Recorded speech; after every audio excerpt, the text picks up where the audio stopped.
freedom of speech, fundamental rights, freedom of conscience, academic freedom, freedom of press, and the right to listen. You're listening to So to Speak, the free speech podcast, brought to you by FIRE, the Foundation for Individual Rights in Education. Let's get started. Hello and welcome back to So to Speak, the free speech podcast, where every other week we take an uncensored look at the world of free expression through personal stories and candid conversations. As always, I am your host, Nico Perino, and as sometimes the case, today I'm also joined by my boss, FIRE President and CEO, Greg Lukianoff. Hi, Greg. How are you? You're in your new office. Yep. I got a window. It's kind of exciting. You had a window before. Oh, yeah, but this looks at things. Coming up in the world. Oh, I shouldn't say anything. I'm sorry. Oh, no, you didn't say anything. It was Greg's idea, Caitlin, to have you on the podcast. He's, I know, always been an admirer. I'm a huge fanboy. Like I love her stuff. And you're amazingly unafraid of going into all sorts of controversial topics all over the map. I admire your wit, your style, and your bravery as a journalist. Yeah, let me give the full bio here, and then I was just about to say, because my father very famously, and this was he taught at Berkeley forever, and he gave this introduction to somebody, and it was just evidently my father was extremely funny, and it was just the greatest introduction. It was like 25 minutes long, and nobody cared because it was so great. And then the speaker came up and he said, "Thank you so much, Tom. I have only two things to add to that. My name is Richard Ellman, and my subject is James Joyce." It's actually our podcast listeners might know, a recent podcast I had on Bob Corn Revere, who's a lawyer in the First Amendment community. And I just he's been on the podcast so many times, I just forgot to say that he was a lawyer with Davis Wright Germain. I was just like, oh, Bob Corn Revere, and he wrote a book. Right. But hopefully most of our guests recall Bob from the previous podcast. But you, Caitlin, you are a staff writer with The Atlantic. You're an author of two books, Girl Land and To Hell with All That. And your writing is wide-ranging. I listened to you on Barry Weiss's podcast talking about abortion. I listened to you on Persuasion talking about free speech and many other things in preparation for this. Okay. But we at FIRE have been interested in what you've been writing for many years now. You wrote about Title IX and due process, which is obviously an issue we work on. You also wrote about comedy in higher education. Oh, so, yes. A little bit of background here. Greg and I worked on a movie with Ted Balaker called Can We Take a Joke, which is about censorship in comedy and Lenny Bruce. And the main thought behind it, and Greg, correct me if I'm wrong, because I think it was your idea, was like Lenny Bruce would not survive a minute on the modern college campus. Oh, no. And we came out with that movie watch this in November of 2015, and your article, That's Not Funny, came out in September 2015. So we Oh, good. I thought you were going to say it came out the next month and that I had tripped the whole movie, and now I'm pretending I haven't seen the movie. Okay, good. No, you scooped us. You scooped us. And it was fascinating because you talk about the National Association for Campus Activities and the sort of comedy that comes out of that. So if you could wax poetic a little bit about that experience. Like, how'd you even come up with this as a story? Is that where we're starting? Well, I'm always thinking about, I was born in 1961 in Berkeley. So my whole childhood was the free speech movement. My father was a lefty, but he was born in 1923. So he was like a lefty who had like a good jacket or whatever. But he, and he saw the foibles of the movement and he saw the grandiosity of the movement, but he certainly supported it. And I remember coming home from second grade one day and there were all these like kind of quasi grown-ups in the living room. And I went away at the other side of the house. And my mom said, oh, the graduate students are striking now. So the seminar's in our house. Like, okay. But the idea was, and so whenever I get despairing about life on campus, I do remember that in my childhood, Berkeley, literally because of the students' valorous actions, mostly valorous and in some ways kind of silly, but c'est la guerre. The city, we got invaded twice by troops. It was really, there were just riots all the time. We were the really radical thing went on in the public school system. We were the first school system to integrate without a court order in the country. And that happened in second grade, and we almost got school delay. And all the national media came because it was like a feel-good story. And then the Friday before the Monday of the first day of school, the Huey Newton verdict came down. And everyone said, oh, we can't go to school. It's going to be riots. And there were riots, but they were kind of like exhausted riots, and school did go on. And so anyways, I'm just always, always, always interested in the young, and I fully understand it's not my world. I am 60. I hand the keys over, it's their world, and they're making a world for themselves. But as an old person, I have no Didn't you counsel. just write a piece about how you're an old person now? I or did. something? I did. Yeah. I'm getting all the mileage I can out of this experience, but it seems like I don't have to rush to get it all in because it's not going away. But so now you get to this age and you're not in the culture. You're not deeply critiquing the culture. You're kind of like a traveler from an antique land. And you're like, oh, so taking it in this direction. Okay. But what I learned from Berkeley is that the notion that what undergraduates are doing, extreme liberals will always say, oh, these conservatives, they'll label you a conservative if you question anything going on campus. And they'll say, oh, you're so silly and provincial that you think that what happens on colleges is important to the future of the country. And I just think, excuse me? Like, if there's any greater validation that they should all just be closed up, unless they're schools of dentistry, as we said before we went on the air, the notion that we have a country, or at least a significant percentage of the country, thinks what happens on campus has nothing to do with the future and fate of the country is a terrible indictment of what must be going on campus, as if that's true. But of course, it's not true. And those kids in Berkeley that started the free speech movement and led a lot of other young people around the country, they stopped the war in Vietnam. They saw kids who weren't in college being sent to that war or escaping through my parents' living room to Canada. And they changed the United States Constitution because they said you can't send us to war without letting us vote on the people who are going to make those decisions. And so when I see things like that, comedy, which is always the province of the young and is always the province of people who shock, to see that the young people have these sensibilities was interesting to me, very interesting to me. Now, that said, I don't think the brightest of the young people are choosing the campus entertainment. I mean, they're not the most, like, you don't see the campus musicians there. You don't see like the guy who's got his like outrageous podcast or something.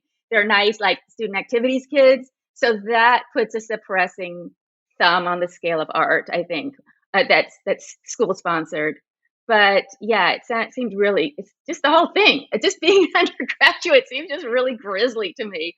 But so that's why I thought about that. What's happening if comedy goes, then what? They came for comedy and I did not say anything. And then they came for little tweet personal essays and it was too late. Before Greg jumps in, a little bit of background on your piece. This National Association for Campus Activities, they host an annual conference where a bunch of comedians come in and try and compete for these very lucrative campus spots. Sometimes can pay up to $2,500 per spot. And often you can get 3 or 4 schools in a geographic area and do them one after another. So you're, clocking out at 10 grand for a week's worth of work. Mm-hmm. And you speak to how the comedy is just so sanitized so that it doesn't offend anyone. And the student activities affairs people really will almost bend over backwards to figure out ways in which a comic might offend, and then they'll avoid that comic. And the comics know this, so they kind of cater to this audience. They're gone are the days where you have the smoky room at the bottom of the student union, right, open mic night with the transgressive comedy. I believe I recall you talking to Yasha Monk over at the Persuasion podcast mm-hmm. about like the days, the Berkeley basement where they'd screen pornography, for example. Oh yeah, and the free speech movement they had when they took over Sproul Hall with Mario Savia, that great movement. One of the things they did in the famous Sproul Hall was in the basement they played gay pornography, which was just in 1964. The notion that there were people, I'm sure, undergraduates didn't know what homosexuality was, and the notion that it would be that you would see pornography, and that the attitude prevailing in the occupied Sproul Hall was, well, don't come in the room if you don't want it. You don't have to see gay pornography. This is a huge administration building. And that we can see and listen to and discuss anything that's a kind of expression, that's not a physical action, or that's not taking something away from someone else. So it all. So I'm always thinking about that. But it's funny when you mention these pieces. I instead of thinking of the content of them, I'm thinking of like the war stories of getting them published. So I'm trying That's to why like you're like that. This is this is where we're starting. Yeah, well, it's kind of like the main dialogue in my head is like, oh God, and then the other's like, what was that piece even about? But there was a notorious editor who was on his way out who caused me problems there. But it gives me the edge I have today. Yeah. Oh, and there are just a whole bunch of stuff that I was excited to comment on in that. One is the idea that what happens on campus stays on campus. I call it the Vegas campus delusion, and I'm not sure anybody really believed it, to be honest. But you do sometimes get this sort of like toggling through arguments about why threats to free speech on campus don't matter. For the larger society. And people would always say, oh, they're going to change when they hit the real world. And, people like me and Haidt and Nico and everybody were like, no, they're going to change it. And not necessarily Yes. for the better. It's their world and they don't know better yet because so many professors have abdicated, well, I guess probably a core curriculum. But the main thing is, and I'm sure you guys are the heroes of you are the heroes of this and God love you, but I think that most people that are undergraduates, maybe unless they've taken con law class, which I would urge every undergraduate to take, that's the terms of service. Take it. That's what you get with the program here. You can change it, you can fight it, you can accept it, but just at least know what comes with the onboarding package. They don't know what free speech is. Nope. They just don't know what it is. And getting back to Berkeley, and we're talking about something that happened 60 years ago, was a really important thing. The kids wanted to do something that today's kids would be outraged if they weren't allowed to do it. The whole thing started because, Berkeley in the 50s was a super, super reactionary city, not just a university. It just rapidly became radical. And it started very quickly in the 60s. And there was just a group of kids, all they wanted to do was hand out on campus leaflets about the Young Democrats Club. That's all. And Democrats in California were themselves very square at that time. And the university said, you may not do that. You don't have the right to do it. And the kids said very logically, we are 18 or older, and this is public land. It's owned by the state. You have to let us do it. And the university was like, oh, and then suddenly the university, because it wasn't a case of trying to persuade the university into anything, it was saying a series of related truths that you could not maintain a university and say you didn't believe those things because they were so evidently true. And now I hear administrators parenting things that if they really believe them, that's just shocking that they would believe them. And that if they're just parroting, which I'm sure they are to save their jobs, that too is shocking, I think. Yeah. Well, I wanted to ask you about some of the trouble that you've run into at the, I wonder if you can talk about it, at the Atlantic, saying that, you sometimes had issues with editors because, for me, like, I have to admit, I feel like James Bennett, right before his end of his tenure at the New York Times, did something that he did an article that really sounded like an apology for publishing Coddling of the American Mind back in 2015. And every time it's been quoted in there since, they don't mention coddling. And then there was an article about anxiety by Kate Julian, who's a friend, that was about accommodation of kids. Accommodating children's anxiety makes it worse. And I'm like, also known as, and it just, I kind of almost get the impression that the Atlantic, well, I doubt the Atlantic would publish something. I'm not sure they'd publish something like that now. And they would. Like, I will just give you the open and shut on that. Oh, great. On that particular article, the editor who gave me the trouble was James Bennett. And I think he's, well, I don't know. It was a huge deal. And then there was another huge deal between him and me about Wesleyan University. And I felt that what they had done to a female student was extremely, extremely ugly. What happened there? Tell us that story. I was writing a piece about the problems of campus fraternities, and I was upholding I was explaining freedom of association and why you have it at some places and why you don't, and why it's hard to get rid of these schools things someplace. But I wanted to, this was before the big Rolling Stone disaster when they had a cover story that turned out to be like an obvious hoax. But I thought I want to cover a rape, but I want it to be a rape that came with a criminal trial. I don't want there to be any question of she said this And well, it's one of those cases, I wanted a verdict and I wanted a prison sentence, and I got one and I wasn't looking at Wesleyan. I was just like, let me find a college so then I can show you how the fraternities chopper into these situations. And it was at Wesleyan. And so I wrote this piece. It's called The Dark Power of Fraternities. It's a very still read piece. And it had the first half was all this other stuff, and then the second half was on this case at Wesleyan, showing what can happen, and with the fraternities and with the college and how they serve one another.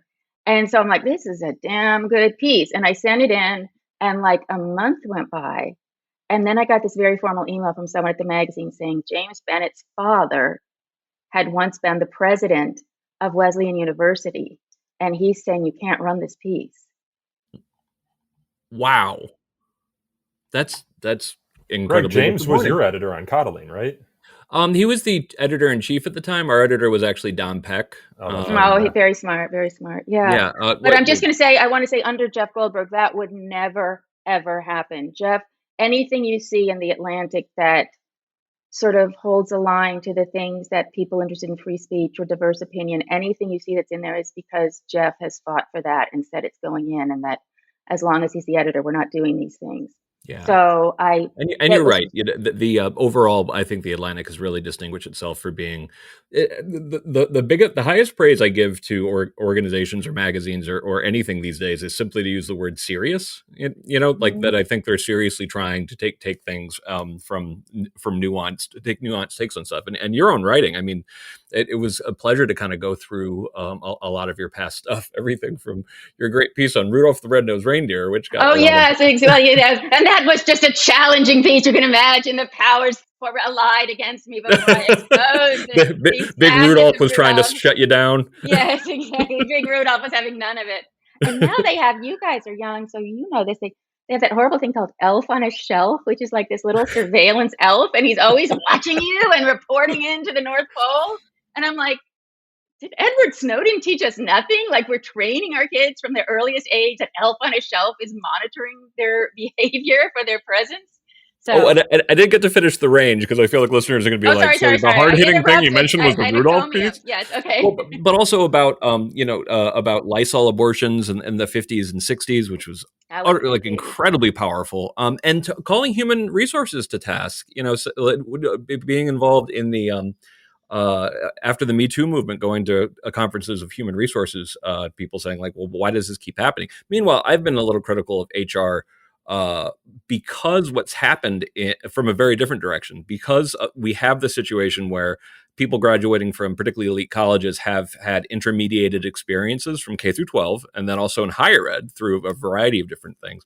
One of the things that Hyde and I are being told is that people from corporations all over the country is that people are going to HR not for sexual harassment, but for just any kind of everyday abrasion between them and other employees. It could be as simple as a disagreement.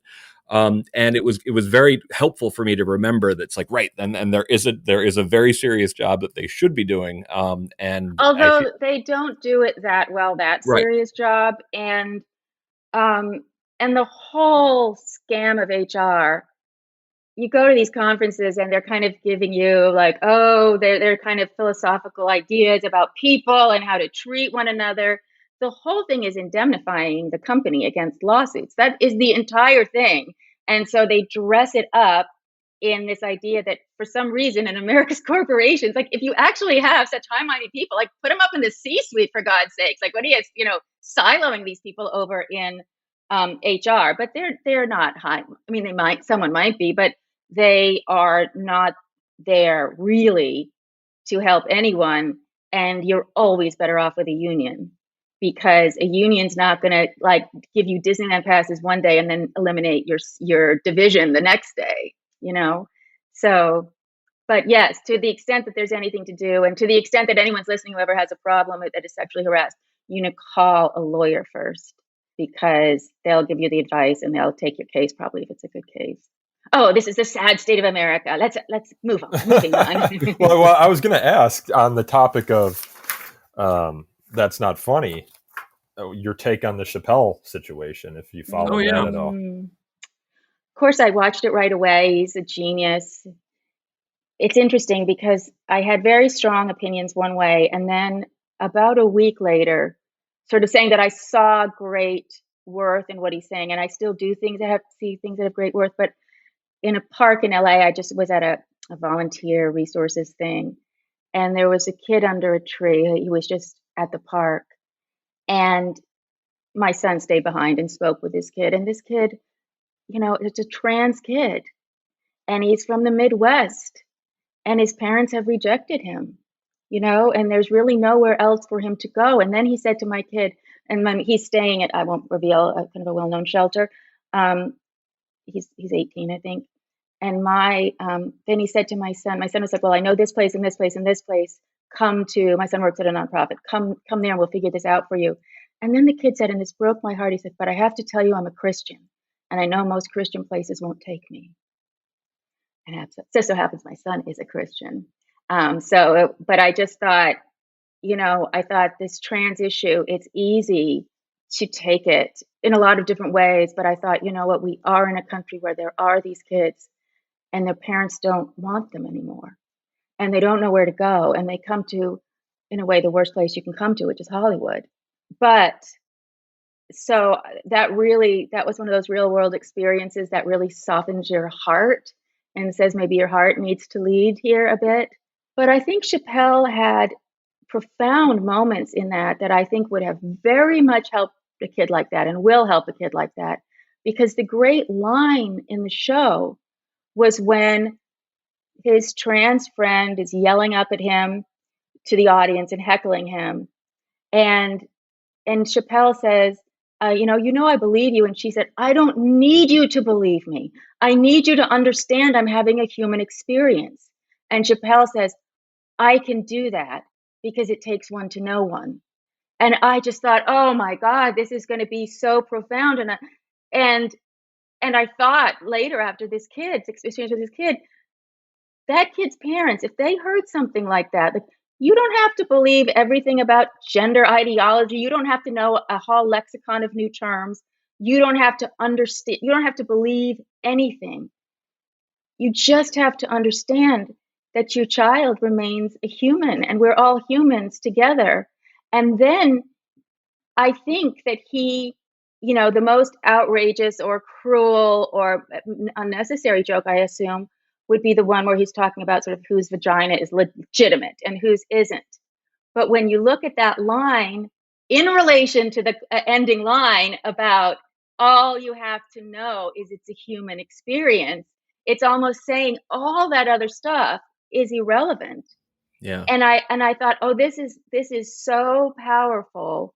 And this is because what I want to say to the people protesting at Netflix, not every trans person in America lives in Hollywood. Some of them live in really small towns, in really rural places, and really have no support at all, and have parents who are so far away from entering into this conversation on the level you demand that they enter into it. And I thought, to have someone of his power, his coolness, his rhetorical ability. He's just a genius, and just being a genius is a real thing. I've known some. I can't say it takes one to know one because I'm not one, but I don't know him obviously personally, but I know artists who are clearly geniuses. I've known people who are geniuses. Kind of a rough road for a lot of them, but he's someone of such stature and power that I could see all around the country. I could imagine mothers and fathers and brothers and aunts and uncles going, oh, that's all I need to do is I don't have to believe anything. I just have to acknowledge this as a human experience.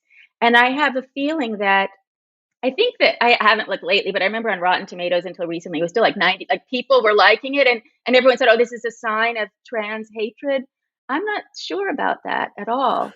Well, we ended up making a mistake when my wife and I watched it. We had to break it into a chunk, and so we decided to watch the next 20 minutes like the next day, the final 20 minutes.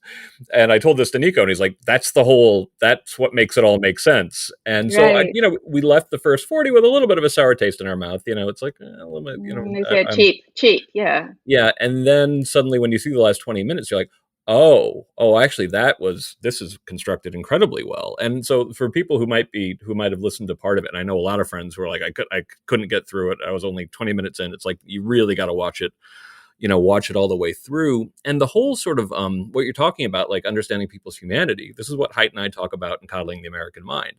Common humanity identity politics is great on so many different levels. Remembering that these are people, these are just like you in a variety of different ways, and in most ways, really. But you share so many things in common. And one of the things that happens on campus, partially because, and that when I'm feeling uncharitable about it, I basically say that, some of these departments seem to come into existence with this idea that all life is politics, so therefore they act that way in everyday life. And therefore everything's an argument. It's all about coming up with the argument that nobody can really refute. And that leads to a priority on sort of like arguments that will always win in dorm rooms in colleges and in classrooms in colleges. And those kind of arguments are common enemy identity politics. Which can feel good in the short run, but I don't think, but ultimately I think it does so much more harm than good, even for the people you're trying to help. Of course, because as Woody Allen, God love him wherever he may be, or not love him, God does his job. God is. He's still funny. He's so funny, and I'm sure that whatever God's relationship to Woody Allen is not going to be changed by my opinion. But friends come and go, enemies accumulate. So by the time you've like separated yourself out into so many different finely tuned identities and oppose yourself to so many other people, you might start. I was talking to a teacher at a school, and they teach Catcher in the Rye. And there's a very strong movement of some of the teachers to say that the whole teaching should be about his white privilege. And I thought that would be kind of a boring lesson, because it's not really, it's like boring. Lesson begins on the first page, like he's at a prep school, his parents are rich, they live in the Upper East Side, like this is about a certain social class, we can all identify it. But if that argument wins this year in that series, or that sequence, you're telling every white kid in there that they don't have any humanity. That even if their brother died, and even if they're brokenhearted, and even if they're reaching out for help and having to transfer from school to school because they keep, bottoming out, and even if a teacher makes a really ugly pass at them when they thought they had safe harbor at his apartment, none of that matters. You're not a human being. You're this, and you're only that. And there's a lot of teachers with vengeance on their mind in K through 12. A lot of teachers with vengeance on their mind. So it's sorrowful to me. But it was sorrowful to me when they ran that Hall campaign about Beloved. Amazing book. A 12th grader, and he was in AP. So I could definitely grant, as I said in a wickedly funny way on Mar, not all kids are ready for the AP, because it's not just that it's not 12th grade English honors. It's truly speaking a college course, and you're going to encounter texts you read in college. And yeah, Beloved is an incredibly, it's about someone saying she'd rather kill her children than take them back into slavery. So it's not, but then this woman going like, and then my son had a nightmare. It's like, lady, your kid's 18, like cut the cord, like my family was under for like a year. We were under the complete, oh, let me turn that off. Oh, there's one of my kids trying to get in. Go away, kid. Sit outside. It's my me time. It's my me time. But we lived under the reign of something called Scooby-Doo and the Cyber Chase. I still haven't watched it because it's like the ultimate evil is to be found in Scooby, because my son Patrick saw it and is just terrified by it. So yes, when your kid's 5, you can come to your mom and you say, I'm having nightmares from this art that I experienced. When you're 18, like there's kids in Iraq that are 18, they don't go to their mom, so the whole thing was very strange. And I've taught to 10th graders, I've taught The Bluest Eye, which is a Morrison book, which has it, very hard scenes in it. And to 8th graders, I Know Why the Caged Bird Sings, which is Maya Angelou. Kids can handle a lot, and kids feel a lot of respect when you say, I know that we are all too mature to have a problem with what's going to be in this book, or to make fun of it, or to laugh about it, or to think it's something to joke about. but I want to tell you now what it is, because I know you're in the 8th grade now and you can handle it. Kids eat that up. And then they get exposed to these great books, but then mixed it. That's why it says, get rid of me, cancel me out, get rid of me. I keep trying, because by the same token, because what I want to say is no one should ever set the English department curriculum except the English teachers. But then they seem to be a ship of fools themselves, so many of them. I cannot tell you, like in this huge curriculum overnight changes in the independent school world, 9th and 10th graders being given young adult novels. These kids can read Baldwin. They are 9th and 10th graders at independent schools. Their reading comprehension is uniformly high. They're interested in this material. They could read The Fire Next. They could read a lot of really great things. And instead, the teachers' committees are like, well, here's a book, it's like a chapter book, and they're putting it in. So I have no faith in anything at all, except I don't know. So anyways, that's very bleak, I guess. But well, public K through 12, like that's one of the things that we wrote like a 5,000 word piece trying to sort of like explain around through all these CRT laws, and they're always unconstitutional as applied to higher education. They're probably not unconstitutional in a lot of cases as applied to K through 12 if it's public, but that's partially because the state has some role. It doesn't mean they're wise though or well constructed, and it's been you're saying the right thing when you get dragged by both right and left. Yes, exactly. And that's when you're winning. Yes. Well, yeah. As I told telling someone the other day, I said, I was telling my nephew about someone put a really horrible comment about me on Twitter, and I'm usually pretty stainless steel to Twitter, but for some reason I just had I didn't even have a membrane between me and this ridiculous comment. And I said to him, Spence, if I want to feel like shit, I have professionals on call 24/7. I don't need amateur hour on the Twitter, Nice. The controversy with Chappelle obviously caused a lot of rancor internal at Netflix. And in that sense, it's kind of parallel to at least what I've been hearing happening at newsrooms about the publication of pieces. We know, James Bennett, bringing it back with him, and the Tom Cotton op-ed. Barry Weiss left.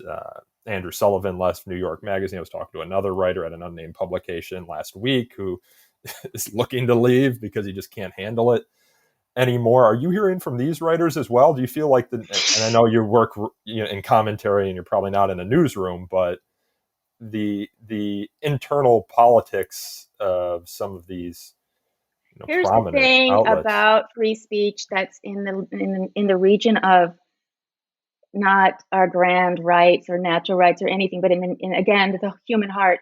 The minute there's something that you can't hear about, the minute there's something, you just remember when you were a little kid and the grown-ups are talking and you just walking through for a snack and everybody falls silent and they're kind of looking like, we're not going to say it. You're like, what the hell are they talking about? You are going to make it your mission to find out, maybe it's just some crime they don't want kids to know about. But the minute someone says, you can't know this, you can't hear this, then you create a secret knowledge. And then people want to know what the secret knowledge is. And what I always say about Chris Rufo with the critical race theory is the Times hate him, but the Times created him. The Times created him because these things were popping up all over the country, in schools, in workplaces, in municipal governments. People were sending in to various, I can tell you, news organizations, I'll just say, without even politicizing it, extremely newsworthy policy changes. And they were coalescing at enough places around enough issues that they were absolutely newsworthy. And the Times was going to just ignored it and ignored it and ignored it. And they thought they could crush the truth because this was just one man with an unaffiliated. I mean, I think he has some post at the Manhattan Institute, but he's not in the newsroom anywhere. And they thought, we'll crush him because by ignoring him. But people want the truth. People crave it. People are like, oh, I do sense, because I heard something weird's going on at my library in town, but I wonder what's going on there. And so now the New York Times, I will really lay a lot of the blame there. Chris, whom I admire extremely, I admire him because, and I think I send him $10 a month. God, I hope it's being spent wisely. Because I want all the news that's fit to print. I want the news. I subscribe to the stupid New York Times, the great cooking section, whatever, Melissa Clark, the sheet pan recipes, keeping it alive. But I want to know the truth. And I just want to go on his website and I want to see the documents. And because the left tried to ignore it, Chris Rufo has set the terms of the debate. That's how stupid the left is. The left, oh, we can just cancel it out by saying it's not critical race theory. They have allowed it to become the number one talking point. And it's an unwinnable argument. It's a capacious theory. You're never going to be able to say it is or it isn't anything. But if the Times had simply, when I guarantee you they've been flooded with these kind of documents for a year and a half or 2 years, if they had written reported stories, there, Chris Rufo would be making travel documentaries and damn good travel documentaries. Nico, I really have to say something here that is not going to surprise you. So, I came from specializing in First Amendment law, so much so that FIRE actually found me, and I became the first legal director of FIRE. I was an intern at the ACLU. Like this is why I went to law school. And but like a lot of people, it was being a student journalist that got me really radicalized about freedom of speech, because you realize how fragile it is under those circumstances, particularly when you're an editor. And I'm left leaning still, more so back then. And when I started, there was so many stereotypes. Like the stereotypes about how bad the culture war was about as bad as the culture war actually is now. And I was usually like, no, this is exactly that'll never happen. Yeah. Yeah. And generally, like my experiences with a lot of the media was actually pretty positive. My experience with even the conservative media was pretty positive, with some exceptions. But the only one that acted exactly like everybody warned me it would was actually the New York Times. And I was a Huffington Post writer for 10 years. This is why I was a Huffington Post writer for 10 years.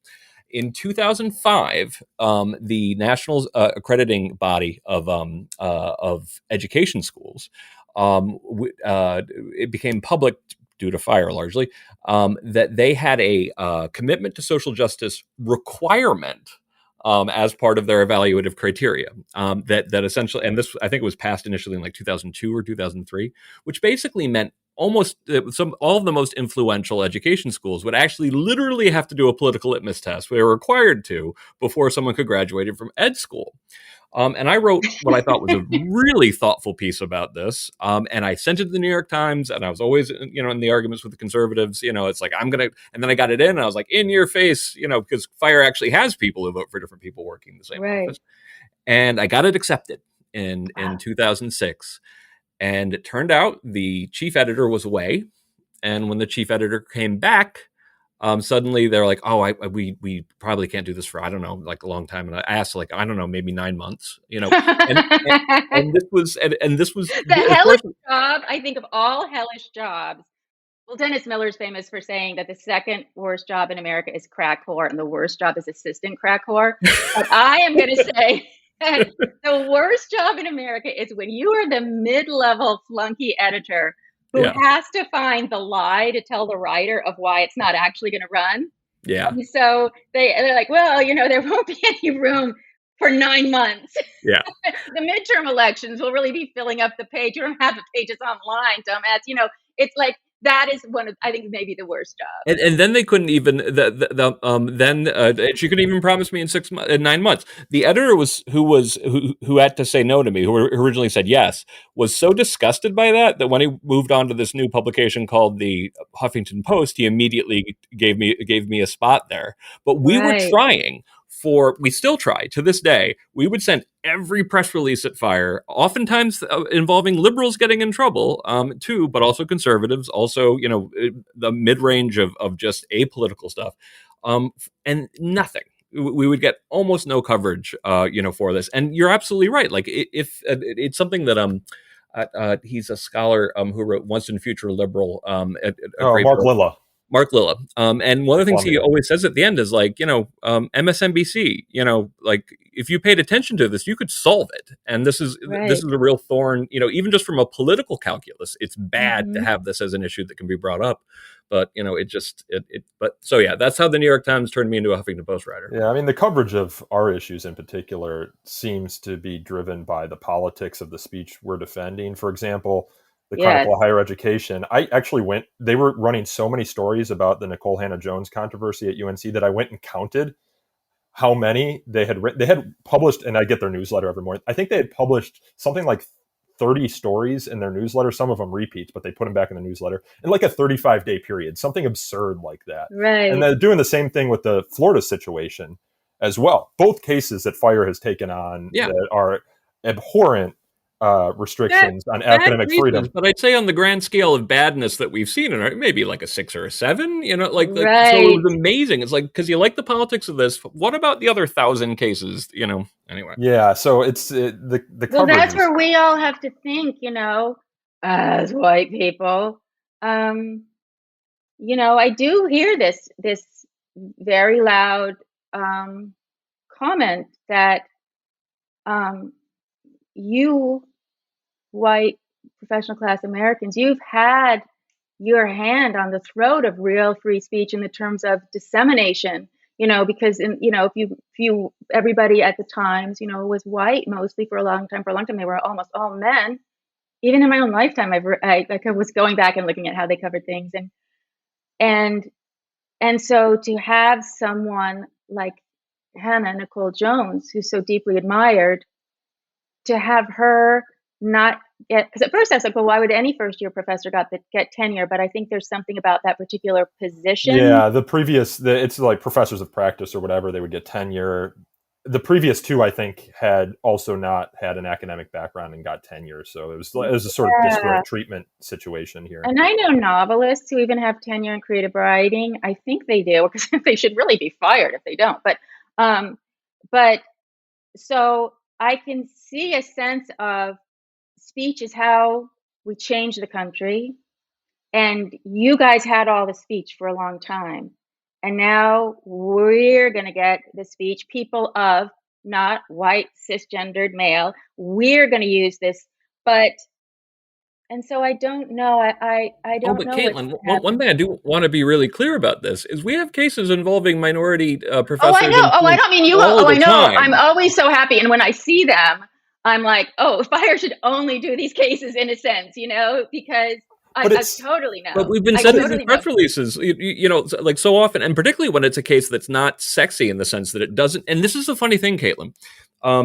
We cover all across, and people all across the spectrum get in trouble when we have a perfectly sort of like political correctness run amok case. That gets picked up usually by Fox News.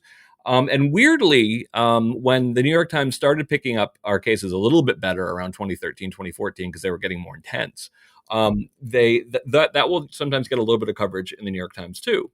If it's about left wingers getting in trouble, that sometimes maybe gets picked up.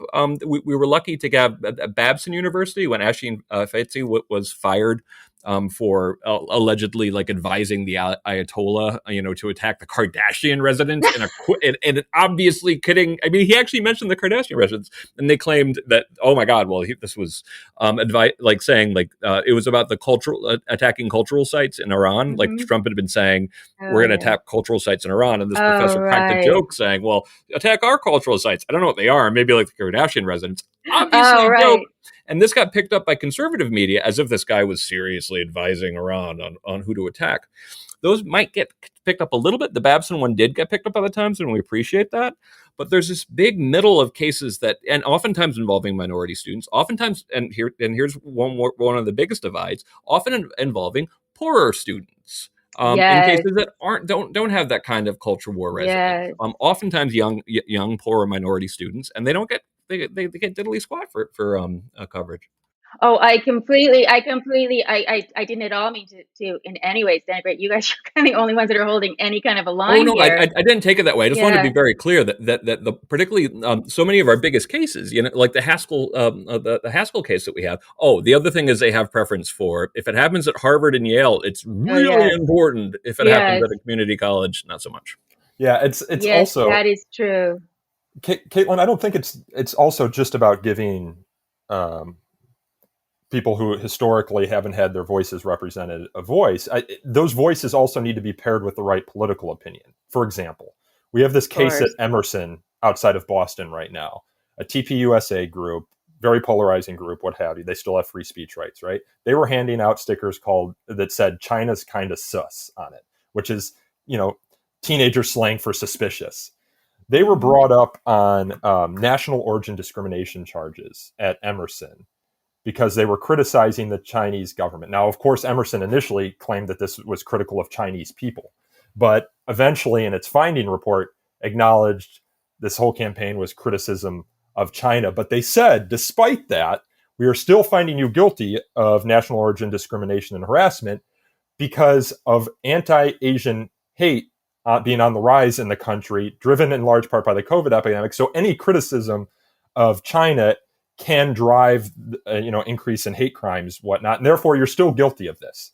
The coup d'etat, of course, is the fact that one of the leaders of the TPUSA group is Chinese. Asian. Yes. Chinese American. Well, Okay. Singaporean, but their Okay. basis is all it's anti-Asian. So it's not that they're trying to give these students a voice. It's that it needs to be paired with the right political opinion, Yes. of course. So and God forbid that they should wrestle on that administrative level with, maybe it is suspicious to have slave labor.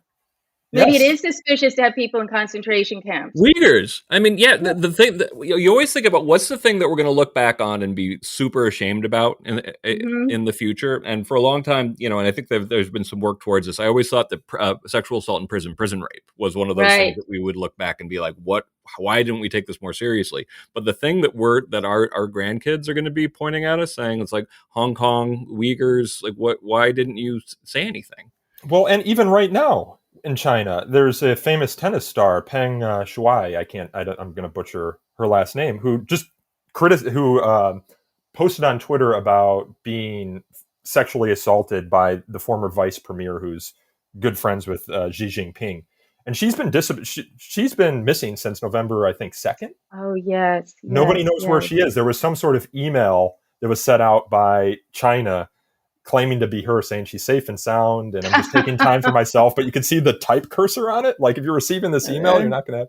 So, she disappeared. Then there's Liu Xiaobo, who won the Nobel Prize in, I think, like 2009, who just wanted to put out a document appealing to democratic principles. And he was locked up in prison and died in prison. His wife was, and I think still is, on house arrest. I mean, part of when I think about the free speech problems in America, I'm like, you could be in China, but even in America, China is having influence over what we can and can't say on our campuses. Just Emerson is right. It's proving the point of the sus. It is sus now at Emerson.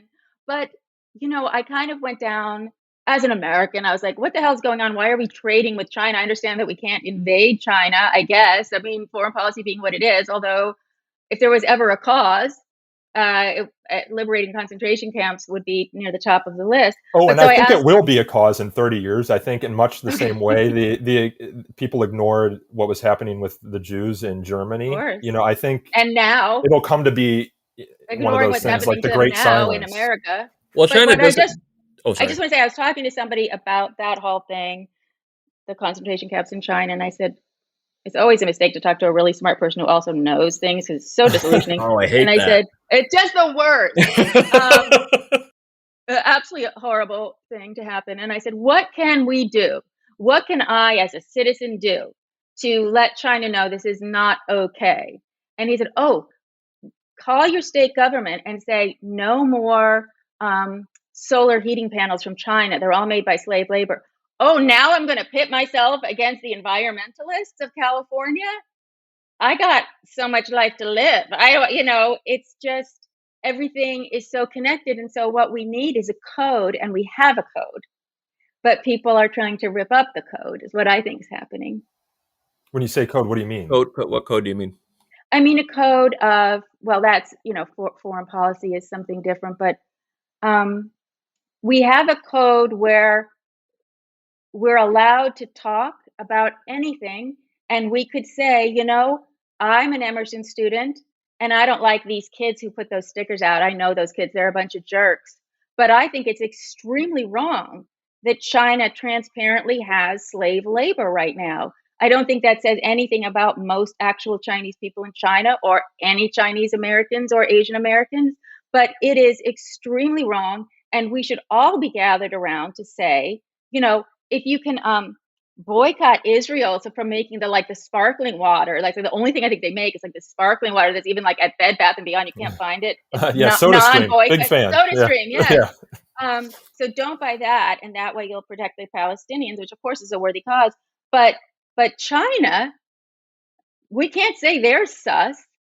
Yeah, these speech codes. Go ahead, Greg. And there is actually, and I read this in Vivek Ramaswamy's Woke Incorporated, which honestly, given his sort of bomb thrower status, I was kind of expecting it to be not a very thoughtful book. And even though he does, he throws his bombs here and there, it actually is a surprisingly thoughtful book about corporatism, and about how, and it basically is saying that most of the posturing towards wokeness, which is what he calls it, in corporate America is disingenuous. Of course.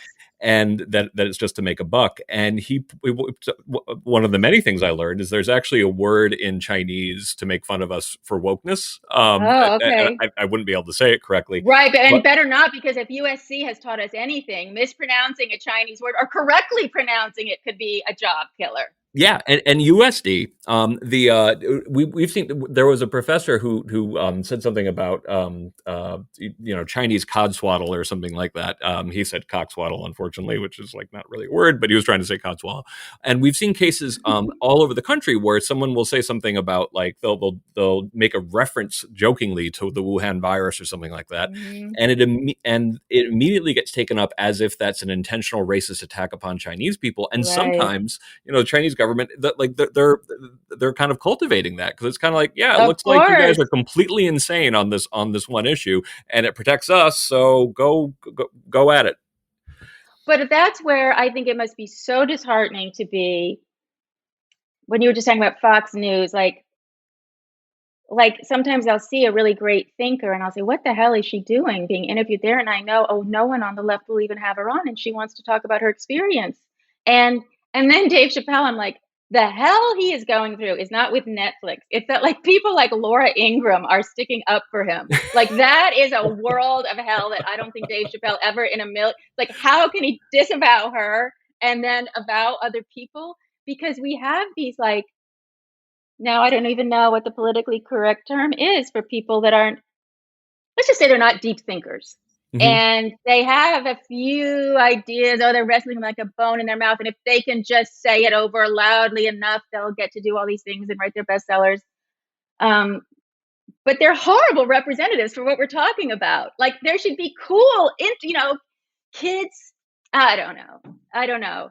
It's going to be very hard for them. I mean, Fox, I can be critical of it sometimes, but there was a point at which, actually, this is pretty funny, Caitlin. At first, when I first started doing TV, I was on MSNBC as much as I was on Fox, which was great. There was a sense on the left that kind of okay, these are our embarrassments to us, so we should try to address them hands on. But yeah, it's and I was just talking to Charlie Sykes this morning. I did a podcast with him. You're a podcasting fool. Podcasting all day long. My joke is I get paid to pretend I'm an extrovert, so I'm going to have to take a nap after this. But he was writing about this stuff he was writing about political correctness and that kind of stuff in the late 80s and early 90s, and there was a whole bunch of people who were writing about this. Now, if you look at the people who are most critical of what's going on in higher ed, we're mostly either left or moderates, with Ben Shapiro as an exception. But a lot of the more serious critics are actually left-leaning people like Alice Dreger and me, for that matter, but or considered more moderate, like David French. And what's amazing about it is people will try to, dismiss us as being conservative. And it's like, no. The conservatives actually made this point in the 80s and 90s, and you dismiss them Right. entirely, almost like they don't exist. So it's part of this really childish way of arguing that if I could figure out what your politics are, I don't have to listen to you anymore. It's a Right. really frustrating heuristic. Well, it's very, someone, I was talking to a graduate student in a humanities program, a once great humanities program, and he said, it's like they're trying to persuade me of something instead of just, telling me that here's some facts, here's some books, read them, come back, let's discuss. It's like they're saying things that are somewhat implausible to me. And then when I say, oh, why is that so? They just double down on the persuading of this thing. But these college professors, they have got to get their heads in the game, because I'm convinced that this decline in college enrollment, it's not just financial, it's not just malaise or despair from the pandemic. I think there are a lot of young people in America who are saying there's nothing really there for me, and they're not wrong about that. And I think that we don't want necessarily, and again, I support Chris Rufo 100% with my $10 a month. I literally support him. But it is a dangerous and volatile situation for one person to be holding that entire story and to have all the power in it and have it translate into a transparent political power. That's what the press is for. The New York Times, with all of their reporters and their bureaus and their editing, they have a function. And those things are to be so that there isn't one young person carrying all of this material and probably radicalizing people unintentionally in bad ways along the way. So anyways, with college, all these people who depend on their stupid administrative jobs, you'll probably be the first low-hanging fruit to go. I remember Greg on the stage with Malcolm Gladwell and Jonathan Haidt talking about his book, Coddling the American Mind, and saying all the stuff that's happening. This is kind of circling full circle here to what the point you made at the beginning, Caitlin, which is all the problems we're seeing on campus right now, they're coming to an HR department near you. Yes. So invest in HR companies if you can. I actually looked into it. There are not many HR companies to invest in. Or publicly right. traded ones. In-house. Yes. I should have taken my own advice. The stocks have gone up a lot. But and I think you're speaking to Chris Rufo, who's seen this in education and in corporations. Just anecdotally, I talked to my father-in-law. He's in the medical profession. He says, I'm getting this forced down my throat in the medical profession as well. And I just had recently texted with him about a guidance document that the American Medical Association put out about how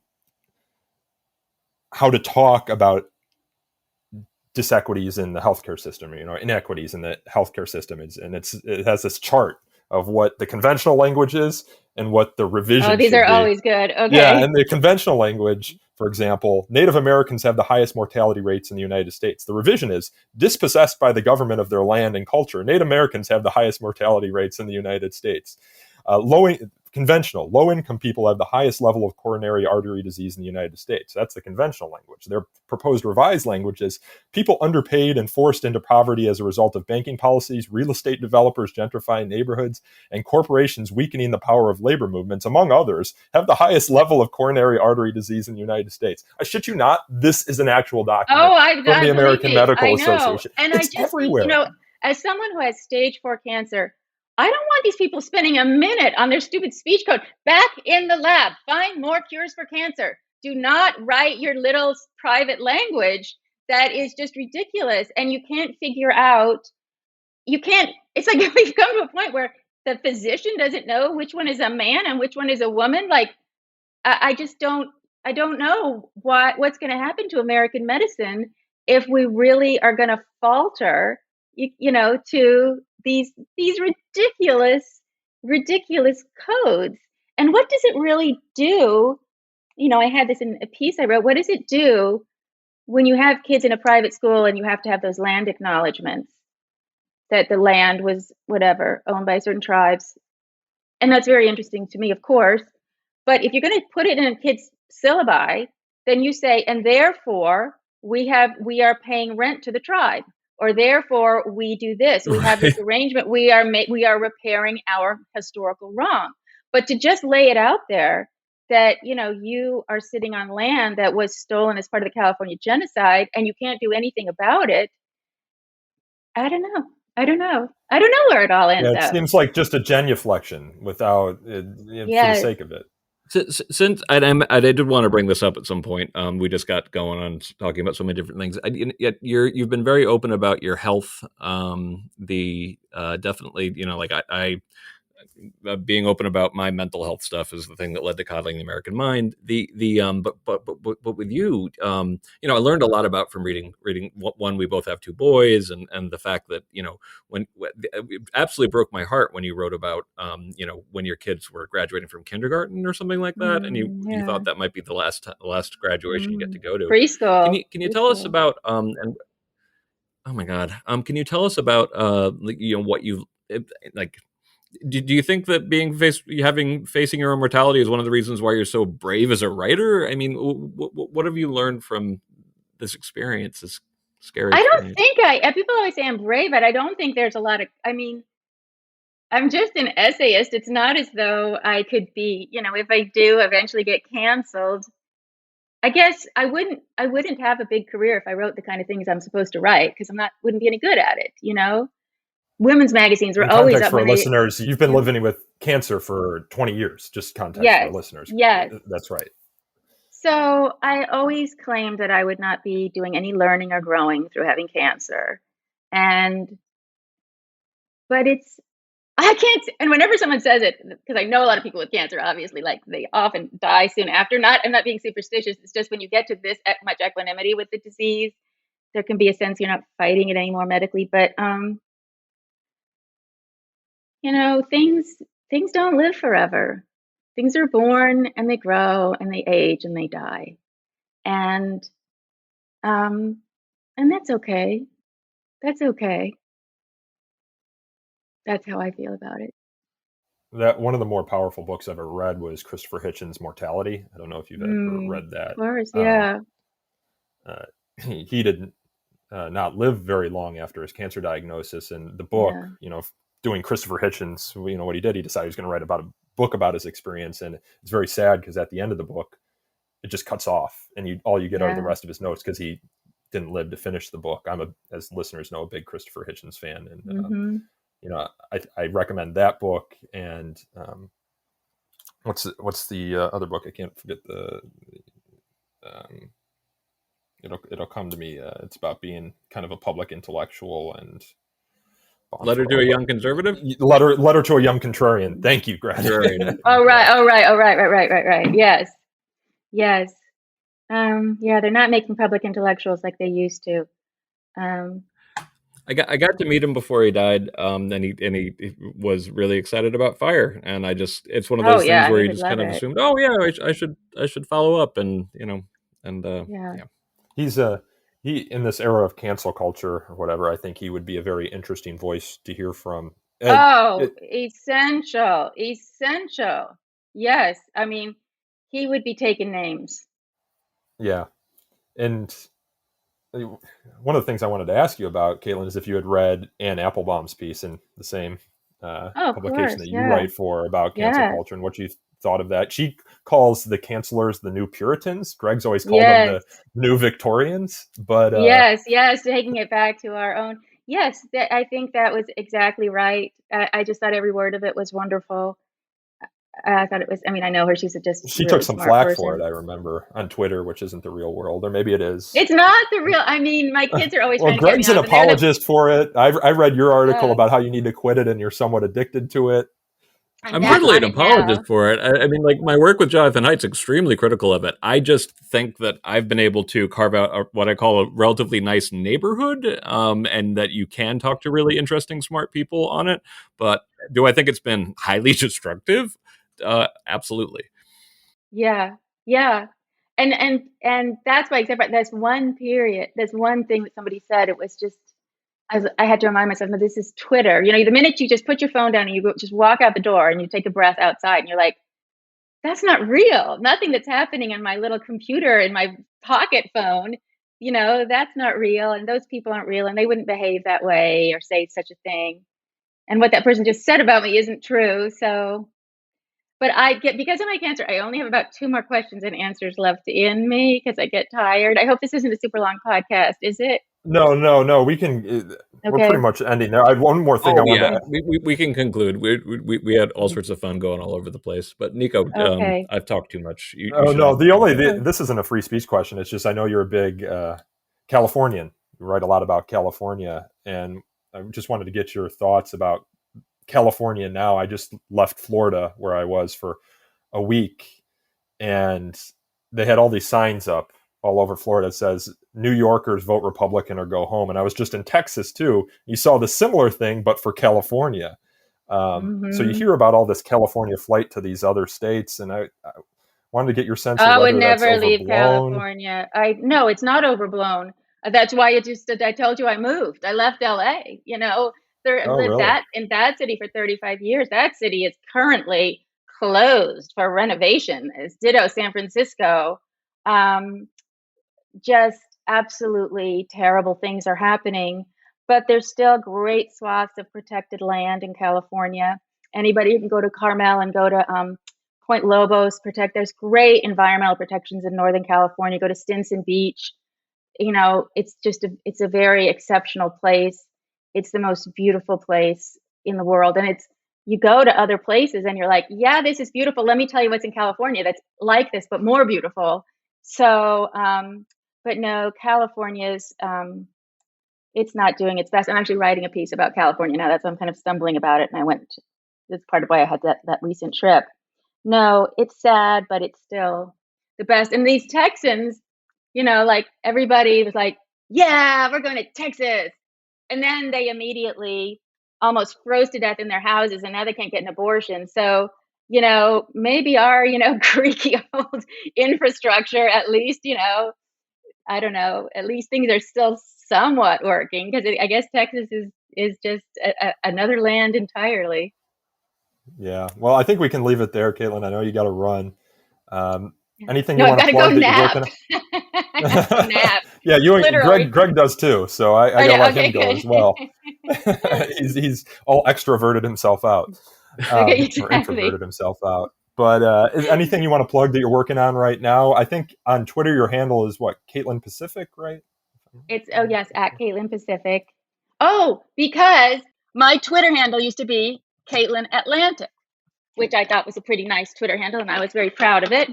And then I tweeted something about a sex worker that was actually supportive of her, but expressed in sort of crude terms.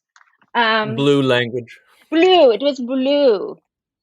So what happened was I get a very long email from a very senior person saying that James Bennett has said, I can either take down that tweet or I must change my handle from Caitlin Atlantic. And that really burned me up. It burned me up to be a woman doing, and then to say like, well, they pay me, so they have the ability to do that. But no, he's not a friend of free speech. He's a friend of James Bennett. Wow. Caitlin Pacific. I didn't actually realize that was such a the origin story there. I didn't. I've never told it before. I don't know. You just opened a rich vein. We're breaking news here. Holy yes, cow! Exactly. We're breaking news here. But it's silly that they would have you take down that tweet. I mean, you're a professional opinion haver. So Yes. you'd think the Atlantic It's Havist. Whatever. All right, grammarian over there. I'm totally kidding. I want the awkwarder the better. Anyway, Caitlin, thank you so much for coming on. All right, I'm a this huge is great fanboy. fun. Okay, fangirling over here. Oh, and Esther the long-eared donkey is even worse in terms of depressingness than Rudolph, in my opinion. Like that story devastated us as kids. Yeah, it's very bad. We're like, Esther! Who are those people? Why are they making these Christmas specials of hell? Yes, I know. Thanks, Caitlin. Thanks, Okay. Greg. This podcast is hosted, produced, and recorded by me, Nico Perino, and edited by Aaron Reese. You can learn more about So to Speak by following us on Twitter at twitter.com/freespeechtalk or liking us on Facebook at facebook.com/so-to-speak-podcast. We take email feedback at so-to-speak@thefire.org. And if you enjoyed the show, please leave us a review. Thanks again, and I look forward to talking to you all next time.